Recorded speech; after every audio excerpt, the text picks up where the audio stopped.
আজ 30শে এপ্রিল বৃহস্পতিবার। দেখে নিন আজকের বাছাই করা 20টি গুরুত্বপূর্ণ খবর। শুরুতেই হেডলাইন্স। ভাঙড়ের মানুষ উৎসবের মেজাজে ভোট দিয়েছেন, বড় জয়ের দাবি নওশাদ সিদ্দিকীর। সারা রাত ধরে তাণ্ডব চলেছে, কেউ ঘুমাতে পারেনি বাড়িতে, বিস্ফোরক অভিযোগ শওকত মোল্লা। বুথ ফেরত সমীক্ষার নানা ফল পশ্চিমবাংলায়, অধিকাংশতেই জিতছে বিজেপি, তবে সর্বত্রই হাড্ডাহাড্ডি লড়াইয়ের ইঙ্গিত।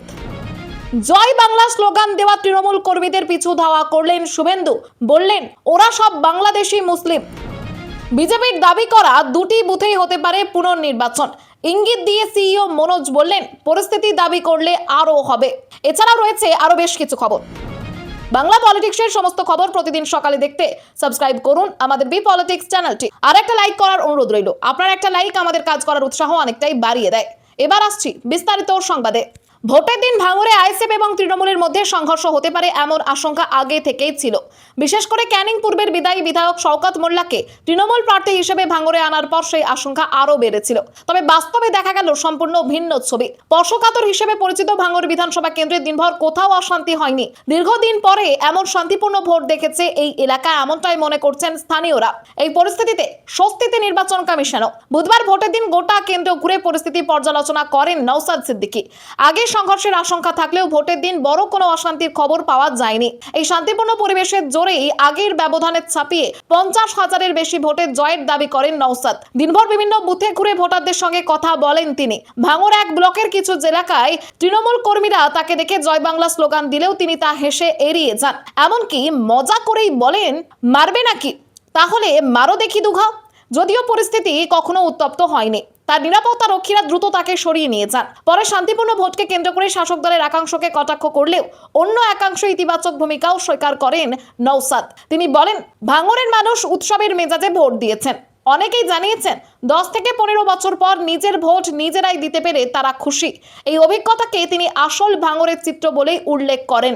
নির্বাচন কমিশন, পুলিশ এবং কেন্দ্রীয় বাহিনীর ভূমিকার প্রশংসা করে নওশাদ বলেন, কড়া নিরাপত্তার কারণেই শান্তিপূর্ণ ভোট সম্ভব হয়েছে।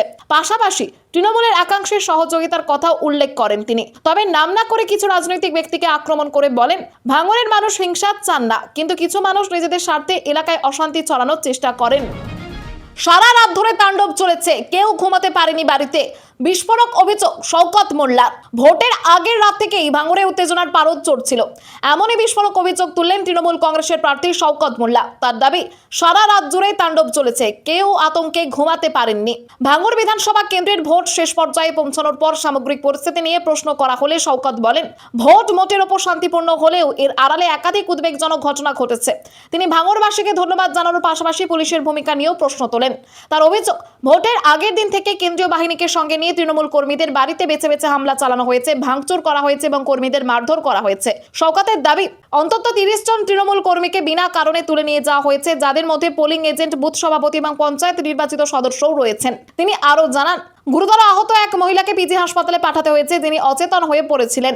তার অভিযোগ, আইএসএফ সমর্থিত দুষ্কৃতীরা এই হামলার সঙ্গে জড়িত। বিশেষ করে 132 নম্বর বুথ এলাকার সবথেকে বেশি অশান্তি হয়েছে। পুলিশের বিরুদ্ধে ক্ষোভ উগরে দিয়ে শওকত বলেন, আইন শৃঙ্খলা রক্ষাকারী বাহিনী নিরপেক্ষভাবে কাজ না করে পক্ষপাতদুষ্ট আচরণ করেছে। তার কথায়, রাজনৈতিক জীবনে এমন অভিজ্ঞতা আগে কখনো হয়নি। একই সঙ্গে তিনি প্রশ্ন তোলেন, ভোটের দিনে এনআইএ মোতায়েন নিয়েও। ভাঙড়ের কোচপুকুর এলাকায় আইএসএফ কর্মীদের উপর হামলার অভিযোগ ওঠে তৃণমূলের বিরুদ্ধে। আইএসএফের দাবি, ভোট প্রচারের নামে সাধারণ মানুষকে প্রভাবিত করার চেষ্টা চলছিল, তার প্রতিবাদ করতেই তাদের উপর হামলা করা হয়। এই ঘটনায় এক মহিলা সহ মোট 4 জন আইএসএফ কর্মী আহত হন। তাদের উদ্ধার করে জিরানগাছা স্বাস্থ্য কেন্দ্রে নিয়ে যাওয়া হয়। বুথ ফেরত সমীক্ষার নানা ফল পশ্চিমবাংলায়, অধিকাংশতেই জিতছে বিজেপি, তবে সর্বত্রই হাড্ডাহাড্ডি লড়াইয়ের ইঙ্গিত। পশ্চিমবঙ্গের বিধানসভা নির্বাচনের বুথ ফেরত সমীক্ষার ফল প্রকাশ্যে আসতেই শুরু করেছে। বিভিন্ন সমীক্ষায় বিভিন্ন চিত্র সামনে এলেও অধিকাংশ ক্ষেত্রেই বিজেপিকে এগিয়ে থাকতে দেখা যাচ্ছে। বেশ কিছু সমীক্ষা অনুযায়ী বিজেপি ম্যাজিক ফিগারের কাছাকাছি বা তা অতিক্রম করতেও পারে, যদিও কিছু সমীক্ষায় আবার তৃণমূল এগিয়ে রয়েছে। তবে প্রায় সব ক্ষেত্রেই বিজেপি এবং তৃণমূলের মধ্যে হাড্ডাহাড্ডি লড়াইয়ের ইঙ্গিত মিলছে। উল্লেখ্য, ভারতের নির্বাচন ইতিহাসে বহুবার বুথ ফেরত সমীক্ষার ফল বাস্তব ফলাফলের সঙ্গে না মিললেও কিছু ক্ষেত্রে তা যথেষ্ট সঠিকও প্রমাণিত হয়েছে। 294 আসনের পশ্চিমবঙ্গের বিধানসভা সরকার গঠনের জন্য প্রয়োজন 148টি আসন। 2021 সালের নির্বাচনে একক সংখ্যাগরিষ্ঠতা পেয়েছিল তৃণমূল, যেখানে বিজেপি পেয়েছিল 77টি আসন। ম্যাট্রিজের বুথ ফেরত সমীক্ষা অনুযায়ী এরাজ্যে বিজেপি পেতে পারে 146 থেকে 161টি আসন। অন্যদিকে তৃণমূলের আসন সংখ্যা হতে পারে 125 থেকে 140। অন্যান্য দলগুলির ঝুলিতে যেতে পারে 6 থেকে 10টি আসন। চাণক্য স্ট্র্যাটেজির সমীক্ষাতেও বিজেপির এগিয়ে থাকার ইঙ্গিত মিলেছে। সেখানে বলা হয়েছে বিজেপি 150 থেকে 160টি আসন পেতে পারে। তৃণমূলের আসন সংখ্যা হতে পারে 130 থেকে 140। অন্যান্যদের জন্য ধরা হয়েছে 6 থেকে 10টি আসন। অন্যদিকে পিপলস পালসের সমীক্ষায় একেবারে উল্টো ছবি উঠে এসেছে। সেখানে তৃণমূল অনেকটাই এগিয়ে দেখানো হয়েছে। তাদের সম্ভাব্য আসন সংখ্যা 178 থেকে 189 এবং বিজেপি পেতে পারে 95 থেকে 110টি আসন। এই সমীক্ষায় কংগ্রেসের জন্য 1 থেকে 3টি এবং বামেদের জন্য 0 থেকে 1টি আসনের সম্ভাবনা দেখানো হয়েছে। পি মার্কের সমীক্ষাও বিজেপিকে এগিয়ে রেখেছে। তাদের মতে বিজেপি 150 থেকে 175টি আসনে জয়ী হতে পারে। অন্যদিকে তৃণমূল পেতে পারে 118 থেকে 138টি আসন। এই সমীক্ষায় অন্যান্যদের কোনো আসন দেওয়া হয়নি। ক্ষমতায় কে ফিরছে, তৃণমূল নাকি বিজেপি? আপনার কি মতামত অবশ্যই কমেন্টে জানান। জয় বাংলা স্লোগান দেওয়া তৃণমূল কর্মীদের পিছু ধাওয়া করলেন শুভেন্দু। বললেন ওরা সব বাংলাদেশি মুসলিম, কালীঘাটের নালায় ফেলে দিয়ে এসেছি। দ্বিতীয় দফার বিধানসভা নির্বাচনে 8টি জেলার 142টি আসনে ভোট গ্রহণ ইতিমধ্যেই সম্পন্ন হয়েছে। নির্বাচন কমিশনের দেওয়া তথ্য অনুযায়ী ভোটের দিন বিকাল 3টে পর্যন্ত ভোট পড়েছিল 61.11%। এর মধ্যে কলকাতার ভবানীপুর কেন্দ্রটি ছিল বিশেষ নজরে, যেখানে একই সময় পর্যন্ত ভোট পড়েছিল 58.53%। সকাল 7টা থেকে ভোট গ্রহণ শুরু হওয়ার পর থেকেই বিভিন্ন ওয়ার্ডে ঘুরে বেড়াতে দেখা যায় বিজেপি প্রার্থী শুভেন্দু অধিকারীকে। ভোট চলাকালীন তিনি যখন ভবানীপুরের 217 এবং 218 নম্বর বুথের সামনে পৌঁছন, তখন তৃণমূল সমর্থকদের পক্ষ থেকে জয় বাংলা স্লোগান দেওয়া হয়। এর জেরে উত্তেজনা তৈরি হয় এবং ক্ষুব্ধ প্রতিক্রিয়া জানান শুভেন্দু। তিনি দাবি করেন একাধিক বুথ ঘুরেও কোথাও সমস্যা দেখেননি, তবে নির্দিষ্ট একটি এলাকার বাইরের লোকজন এনে উত্তেজনা ছড়ানোর চেষ্টা করা হয়েছে। তার বক্তব্য অনুযায়ী তিনি প্রথমে পরিস্থিতি সহ্য করলেও পরে প্রতিবাদ জানান। অন্যদিকে অন্যান্য কেন্দ্রের তুলনায় ভবানীপুরে ভোটের হার কিছুটা কম থাকলেও বিষয়টিতে বিশেষ গুরুত্ব দিতে চাননি বিজেপি প্রার্থী। তার মতে শহরাঞ্চলে সাধারণ ভোটের হার 50 থেকে 55% বেশি হয় না। তিনি এই ভোটদানের হারকে পরিবর্তনের ইঙ্গিত হিসেবে ব্যাখ্যা করেন। এছাড়া ভবানীপুর থেকে তৃণমূল প্রার্থী মমতা বন্দ্যোপাধ্যায়কে অন্তত 30,000 ভোটে পরাজিত করবেন বলেও দাবি করেছেন শুভেন্দু অধিকারী। বিজেপির দাবি করা 2টি বুথেই হতে পারে পুনর্নির্বাচন। ইঙ্গিত দিয়ে সিইও মনোজ বললেন পরিস্থিতি দাবি করলে আরও হবে। দ্বিতীয় দফার ভোট চলাকালীন রাজ্যের মুখ্য নির্বাচনী আধিকারিক মনোজ আগরওয়াল জানিয়ে দেন, যেখানে যেখানে ইভিএম এর টেপ পাওয়া গিয়েছে পর্যবেক্ষকদের রিপোর্টের ভিত্তিতে সেখানে পুনর্নির্বাচন হবে। বিজেপির অভিযোগ ডায়মন্ড হারবারের ফলতায় কয়েকটি বুথে ইভিএম এর টেপ লাগানো রয়েছে এবং সেই ভিত্তিতে শুভেন্দু অধিকারী ফলতার 170 এবং 189 নম্বর বুথে পুনর্নির্বাচনের দাবি জানান। মনোজ আগরওয়াল স্পষ্ট করেন ভোটের স্বচ্ছতায় আপোষ হলে যে কোনো বুথেই রিপোল হতে পারে, এমনকি প্রয়োজন হলে পুরো কেন্দ্রেও। তিনি জানান মক পোলের সময় ইভিএম এর টেপ ছিল না, পরে দুষ্কৃতীরা তা লাগিয়েছে। সিসিটিভি ফুটেজ খতিয়ে দেখে অভিযুক্তদের চিহ্নিত করা হবে।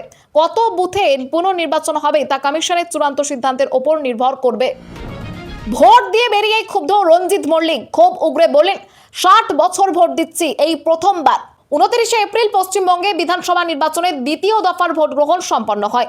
এদিন সস্ত্রীক ভোট দেন বর্ষিয়ান অভিনেতা রঞ্জিত মল্লিক। তার সঙ্গে ছিলেন কন্যা কোয়েল মল্লিক। ভোট দিয়ে বেরিয়ে ক্ষোভ প্রকাশ করেন রঞ্জিত মল্লিক। তিনি বলেন তিনি একজন সিনিয়র সিটিজেন, 80 বছরের বেশি বয়স, প্রায় 60 বছর ধরে নিয়মিত ভোট দিয়ে আসছেন এবং কখনো ভোট মিস করেননি। কিন্তু এই ধরনের পরিস্থিতি আগে কখনো দেখেননি তিনি বলে জানান। তার অভিযোগ বহু মানুষ তাদের গণতান্ত্রিক অধিকার প্রয়োগ করতে পারেননি এবং এসআইআর এর কারণে অনেকেই ভোট দেওয়ার সুযোগ পাননি, যা অত্যন্ত দুঃখজনক। অন্যদিকে কোয়েল মল্লিক জানান ভোটাধিকার পাওয়ার পর থেকেই তিনি দেশের ও মানুষের উন্নতির কথা ভেবেছেন। তার মতে ভোট দেওয়ার প্রত্যেক নাগরিকের গণতান্ত্রিক অধিকার এবং তা প্রয়োগ করা অত্যন্ত জরুরি।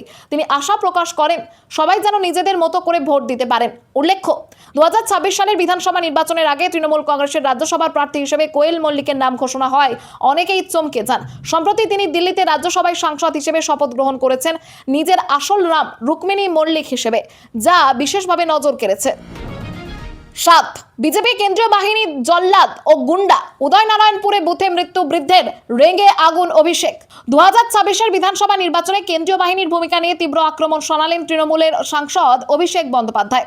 তার অভিযোগ অমিত শাহের নেতৃত্বাধীন কেন্দ্রীয় বাহিনী কার্যত বিজেপির ব্যক্তিগত সেনাবাহিনী এবং লাইসেন্সপ্রাপ্ত গুন্ডাদের দলের মতো আচরণ করছে এবং বাংলার সাধারণ মানুষের ওপর অত্যাচার চালাচ্ছে। অভিষেকের দাবি উদয়নারায়ণপুরে এক বৃদ্ধ তার ছেলের হাত ধরে ভোট দিতে গেলে কেন্দ্রীয় বাহিনীর জওয়ানদের ধাক্কায় তিনি মাটিতে পড়ে যান। শারীরিকভাবে দুর্বল ওই ব্যক্তিকে দ্রুত আমতা হাসপাতালে নিয়ে যাওয়া হলেও চিকিৎসকেরা তাকে মৃত বলে ঘোষণা করেন। এই ঘটনাকে কেন্দ্র করে তিনি কেন্দ্রীয় বাহিনীর বিরুদ্ধে গুরুতর অভিযোগ তোলেন। তিনি আরো বলেন, ভোর রাত থেকে কেন্দ্রীয় বাহিনী সাধারণ মানুষের উপর সন্ত্রাস চালাচ্ছে। মহিলা, বৃদ্ধ থেকে শুরু করে শিশুদের ওপর শারীরিক নিগ্রহের অভিযোগ করেন তিনি। 2021 সালের শীতলকুচির ঘটনা প্রসঙ্গ টেনে অভিষেক মন্তব্য করেন, এটি সেই একই মানসিকতার বহিঃপ্রকাশ যেখানে নিরস্ত্র সাধারণ মানুষের বিরুদ্ধে নৃশংস আচরণ করা হয়েছে। কেন্দ্রীয় বাহিনীর জওয়ানদের কড়া ভাষায় সতর্ক করে তিনি বলেন, এই ধরনের বর্বরতার জড়িত প্রত্যেককে চিহ্নিত করে আইনের আওতায় আনা হবে। পাশাপাশি 2021 সালের ঘটনার কথা উল্লেখ করে তিনি হুঁশিয়ারি দেন, সেই সময়ের মতো এবারেও এর রাজনৈতিক মূল্য চোকাতে হবে, বরং 2026-এ তার থেকেও বেশি ফল ভোগ করতে হতে পারে। ভোটের দিন দেবের বার্তা, গণতন্ত্রের অংশগ্রহণ ও উন্নয়নের ডাক। দ্বিতীয় দফার ভোট গ্রহণের দিন সকালে শহরের সাউথ সিটির একটি স্কুলে ভোট দেন তৃণমূল সাংসদ ও অভিনেতা দেব। গত 1 মাস ধরে প্রচারে সক্রিয় থাকার পর তিনি বলেন, ভোটের মাধ্যমে যেন ভালো সরকার ও ভালো ভবিষ্যৎ গড়ে ওঠে। তার মতে ভোট মোটের ওপর শান্তিপূর্ণ হয়েছে এবং মানুষের অংশগ্রহণ সন্তোষজনক। তিনি জোর দিয়ে বলেন, প্রতিটি ভোটের গুরুত্ব আছে এবং বেশি ভোট পড়া গণতন্ত্রের পক্ষে ইতিবাচক। নির্বাচনের ফল নিয়ে তিনি জানান, দলের কর্মী হিসেবে তিনি চান তার দল জিতুক এবং মমতা বন্দ্যোপাধ্যায় চতুর্থবার শপথ নিন। যদিও চূড়ান্ত সিদ্ধান্ত মানুষের। ধর্মকে ভোটের ইস্যু না করার অবস্থানও পুনর্ব্যক্ত করেন তিনি। দেশকে ধর্মনিরপেক্ষ বলে উল্লেখ করে সব ধর্ম ও জাতিকে সম্মান করার আহ্বান জানান। এছাড়া নির্বাচন কমিশন ও অন্যান্য প্রতিষ্ঠানের নিরপেক্ষতার গুরুত্ব তুলে ধরেন। ভোটারদের নিজেদের মতো করে সিদ্ধান্ত নেওয়ার কথাও বলেন। একই সঙ্গে জনসংখ্যা বৃদ্ধি ও কর্মসংস্থানের চ্যালেঞ্জ মোকাবিলায় দীর্ঘমেয়াদী পরিকল্পনার প্রয়োজনীয়তার কথাও উল্লেখ করেন তিনি। লাইনে না দাঁড়ানোর জন্য প্রতিবন্ধী সেজে ভোট বেরিয়ে স্বাভাবিক হাঁটা, দেগঙ্গায় বিতর্ক। দ্বিতীয় দফার ভোটে দেগঙ্গার চাপাতলা গ্রাম পঞ্চায়েত এলাকায় এক অদ্ভুত ঘটনা ঘিরে চাঞ্চল্য ছড়ায়। হারোয়া বিধানসভার 159 নম্বর বুথে শাবান আলী নামে এক ব্যক্তি নিজেকে বিশেষভাবে সক্ষম হিসেবে তুলে ধরে ভোট দিতে আসেন। তার চলাফেরা দেখে ভোটার ও কর্তব্যরত কর্মীরা সহানুভূতি দেখিয়ে তাকে লাইনে দাঁড়িয়ে আগেই ভোট দেওয়ার সুযোগ করে দেন। কেন্দ্রীয় বাহিনীর জওয়ানরাও তাকে ধরে বুথে পৌঁছে দেন। প্রথমে সবকিছু স্বাভাবিক মনে হলেও ভোট দেওয়ার পরেই পরিস্থিতি নাটকীয়ভাবে বদলে যায়। বুথ থেকে বেরোনোর সঙ্গে সঙ্গেই তার হাঁটার ভঙ্গি পাল্টে যায় এবং তিনি স্বাভাবিকভাবে হাঁটতে শুরু করেন। এই দৃশ্য দেখে উপস্থিত সবাই অবাক হয়ে যান এবং বুথ চত্বরে কানাঘুষো শুরু হয়। ঘটনাটি নিয়ে এখনো পর্যন্ত প্রশাসনের কোনো রকম আনুষ্ঠানিক প্রতিক্রিয়া মেলেনি। তবে বিষয়টি নিয়ে প্রশ্ন উঠেছে, এই ধরনের পরিচয়ের ভিত্তিতে অগ্রাধিকার দেওয়া কতটা যুক্তিযুক্ত। স্থানীয়দের একাংশের মতে এতে ভোট প্রক্রিয়ার স্বচ্ছতা নিয়ে সন্দেহ তৈরি হতে পারে, যদিও কেউ যাচাই না করে মন্তব্য করতে নারাজ। আগেরবার মেয়েটার হাত ধরে ভোট দিতে গিয়েছিলাম, ভোট দিয়ে বেরিয়ে কান্নায় গলা বুঝে এলো তামান্নার মায়ের। বুধবার দ্বিতীয় দফার ভোট গ্রহণে অংশ নেন কালীগঞ্জের সিপিআইএম প্রার্থী সাবিনা ইয়াসমিন। ভোট দিয়ে বেরিয়ে আবেগে ভেঙে পড়েন তিনি। গত বিধানসভা ভোটে তার সঙ্গে ছিল ছোট্ট মেয়ে তামান্না, কিন্তু উপনির্বাচনের হিংসায় সেই মেয়েকেই হারিয়েছেন তিনি। তাই এবারের ভোটে মেয়ের অনুপস্থিতি তাকে গভীরভাবে নাড়া দিয়েছে। সাবিনা বলেন, আগে মেয়ের হাত ধরে ভোট দিতে যেতাম, এখন শুধু তার স্মৃতি নিয়েই লড়াই করছেন। 2024 সালের 23শে জুন উপনির্বাচনের ফল ঘোষণার পর বিজয় উৎসবের মধ্যেই তার জীবনে নেমে আসে অন্ধকার। কেড়ে নেওয়া হয় মেয়েকে। সেই শোকই তাকে আরো শক্ত করেছে বলে জানান তিনি। তার লক্ষ্য এখন এলাকার মানুষের জন্য কাজ করা, বিশেষ করে বন্ধ হয়ে যাওয়া স্কুল চালু করা, শিক্ষার পরিবেশ ফিরিয়ে আনা, বন্ধ কারখানা খুলে কর্মসংস্থান তৈরি করা। সাবিনা আরো বলেন, এমন কোনো মুহূর্ত নেই যখন তিনি তামান্নার কথা ভাবেন না। প্রচারে বেরিয়ে অন্য বাচ্চাদের দেখলে তার নিজের মেয়ের কথা মনে পড়ে যায়। ফলতাই বুথে ধাক্কাধাক্কি, কেন্দ্রীয় বাহিনীকে দেখে ছুটে পালালো মহিলারা। দ্বিতীয় দফার ভোট গ্রহণ চলাকালীন দক্ষিণ 24 পরগনার ফলতা বিধানসভা কেন্দ্রে উত্তেজনার ছবি সামনে এসেছে। ফলতা 2 গ্রাম পঞ্চায়েতের বেলসিংহা গ্রামের একটি বুথে কেন্দ্রীয় বাহিনীর বিরুদ্ধে বল প্রয়োগের অভিযোগ ওঠে। স্থানীয় সূত্রের দাবি, হঠাৎ ভিড় বাড়লে পরিস্থিতি নিয়ন্ত্রণে আনতে জওয়ানরা লাঠি হাতে নিয়ে এগিয়ে যায় এবং বিশৃঙ্খলায় কয়েকজন মহিলা ভোটার পড়ে যান। ঘটনার একটি ভিডিও প্রকাশ্যে এসেছে, যেখানে বুথের সামনে ভিড় সরাতে জওয়ানদের হাতে লাঠি নিয়ে তৎপর হতে দেখা যাচ্ছে। এই ঘটনাকেই শাসক দল লাঠিচার্জ বলে অভিযোগ করেছে। তৃণমূল কংগ্রেসের পক্ষ থেকে মুখপাত্র অনির্বাণ বন্দ্যোপাধ্যায় দাবি করেছেন, সাধারণ ভোটার বিশেষ করে মহিলাদের উপর নৃশংসভাবে লাঠিচার্জ করা হয়েছে এবং এই ঘটনার তীব্র প্রতিবাদ জানানো হয়েছে। উল্লেখযোগ্যভাবে ফলতা কেন্দ্রটি গত কয়েকদিন ধরে রাজনৈতিক সংবেদনশীল। তৃণমূল প্রার্থী জাহাঙ্গীর শেখের বাড়িতে গিয়ে শান্তি বজায় রাখার আবেদন জানান পুলিশ পর্যবেক্ষক অজয় পাল শর্মা, যদিও তাকে ঘিরেও বিতর্ক তৈরি হয়েছে। তার অপসারণের দাবিতে কলকাতা হাইকোর্টে মামলা দায়ের হয়েছে। এই ঘটনার পর নির্বাচনী পরিবেশ নিয়ে নতুন করে প্রশ্ন উঠেছে। রাস্তায় পড়ে থাকা তৃণমূলের পতাকা তুলে দিলেন দুই বিজেপি প্রার্থী। গলসিতে বেনজির সৌজন্য।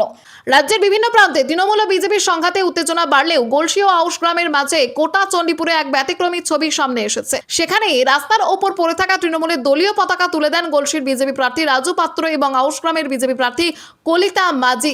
তাদের বক্তব্য, রাজনৈতিক মতভেদ থাকলেও সব দলের পতাকার প্রতি সম্মান দেখানো উচিত। তারা জানান, সৌজন্যবোধ বজায় রাখা জরুরি এবং সেই কারণেই বিরোধী দলের পতাকা অবহেলা না করে নিজেরাই তুলে রাস্তার পাশে লাগিয়ে দেন।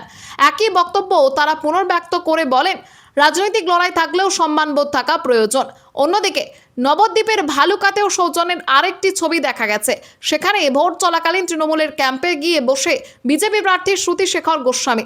হাতে জপমালা নিয়ে তিনি বলেন, সারাদিন ভোটের পর সন্ধ্যায় সবাই একসঙ্গে চা খাবেন।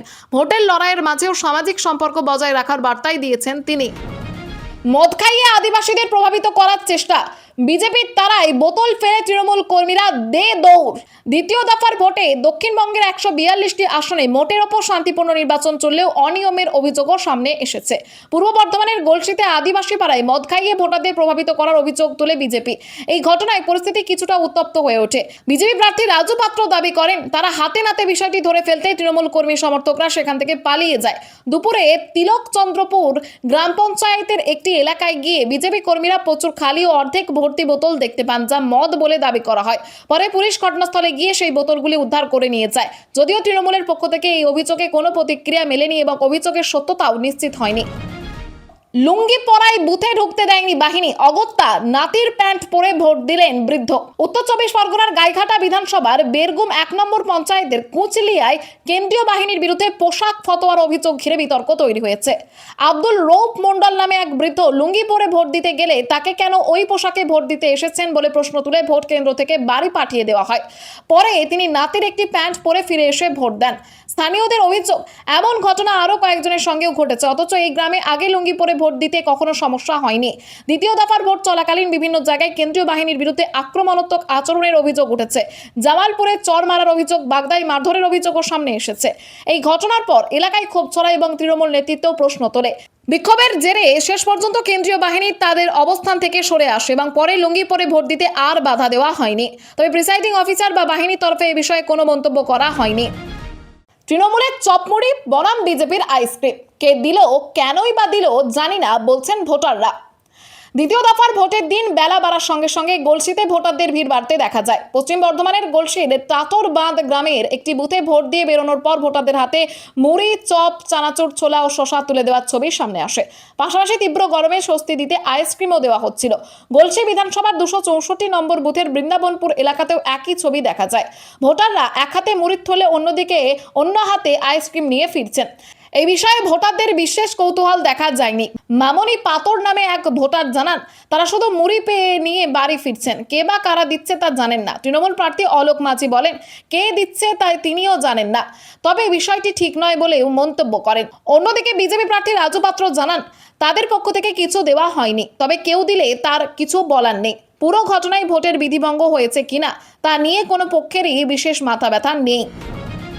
প্রতিদ্বন্দ্বিতা শুধু ব্যালেটে, ভোটের দিন প্রতিপক্ষ শীর্ষণ্যকে দেখে মিষ্টি হাসি মীনাক্ষীর। দ্বিতীয় দফার ভোটে রাজনৈতিক লড়াইয়ের মাঝেও সৌজন্যের ব্যতিক্রমী ছবি সামনে এলো উত্তরপাড়া ও আরামবাগে। উত্তরপাড়া সিপিএম প্রার্থী মীনাক্ষী মুখোপাধ্যায় ও তৃণমূল প্রার্থী শীর্ষেন্দ্র বন্দ্যোপাধ্যায়ের মধ্যে হাসি মুখে শুভেচ্ছা বিনিময় নজর কেড়েছে। বুথ থেকে বেরোনোর সময় একে অপরকে দেখে হাসেন ও কথা বলেন তারা। মীনাক্ষী বিদায় নেওয়ার সময় আসছি বলেন, শীর্ষেন্দু হাসি মুখে বিদায় জানান। আরামবাগেও একই ছবি দেখা যায়। তৃণমূল প্রার্থী মিতা বাগ ও সিপিআইএম প্রার্থী বিথিকা পণ্ডিত বুথ পরিদর্শনে গিয়ে একে অপরকে আলিঙ্গন করেন এবং কুশল বিনিময় করেন। তারা জানান, রাজনৈতিক লড়াই থাকলেও মানবিকতা বজায় রাখা জরুরি এবং শান্তিপূর্ণ ভোটই তাদের কাম্য। প্রসঙ্গত, উত্তরপাড়ায় মীনাক্ষীর প্রতিদ্বন্দ্বী শীর্ষেন্দ্র এবং বিজেপি প্রার্থী দীপাঞ্জন গুহ প্রচার পর্বেও মীনাক্ষী বিরোধীদের এলাকাতেও গিয়ে প্রচার করেছেন। ভোটের দিনেও সেই সৌজন্যের ধারাই বজায় রাখতে দেখা গেল তাকে। সব মিলিয়ে উত্তপ্ত নির্বাচনী আবহে এই ধরনের ছবি স্বস্তি জুগিয়েছে। খবর আজকের মতো এখানেই শেষ। আবার আসছি আগামীকাল সকালে।